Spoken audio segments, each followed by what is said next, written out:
इथं प्रचंड असं महायुतीचं जे सभा इथं आयोजित केलेली आहे त्यामध्ये प्रचंड असं आनंदाचं आणि उल्हासमय असं वातावरण आहे।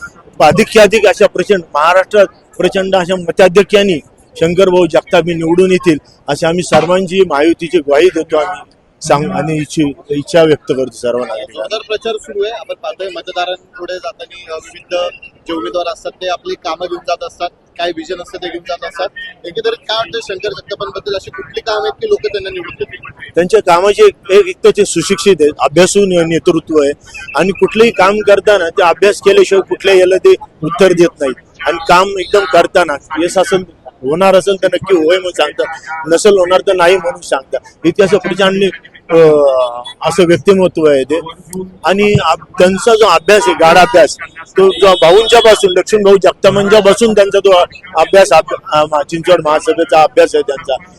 त्यांनी जे करोना काळात जे काम केलेलं आहे ते पण खूप वाखाणण्याजोगं आहे आणि तरुणांचं एक नेतृत्व म्हणून त्यांच्याकडे समाज तरुण पाहत आहे की तरुणांची खूप अपेक्षा आहेत त्यांच्याकडे। काय विजन घेऊन शंकर जगताप पुढे या निवडणुकीत उतरलेला आहे? काय एकंदरीत मतदारांना आव्हान केलं? मतदारांनी महाराष्ट्राचा विकास परवाच त्यांनी ज्यावेळेस नाना घाटे यांनी ज्यावेळेस युतीचा धर्म पाळला तर त्यावेळेसच त्यांनी सांगितलं की महाराष्ट्राचा विकास हाच महत्वाचा विकास आम्ही करणार आहोत आणि महाराष्ट्राच्या विकासासाठीच आम्ही विजय करणार आहोत। चांगल्या पद्धतीचा प्रतिसाद मिळतोय, तुम्ही विजयाचा विश्वास व्यक्त केलाय।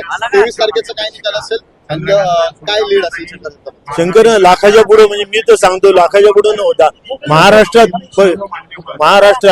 सगळ्यात जास्त मताधिकांनी निवडून येणार चिंचवड विधानसभेचं सीट असेल। या ठिकाणी गुलाल भाजपाचा गुलाल भाजपाचंच।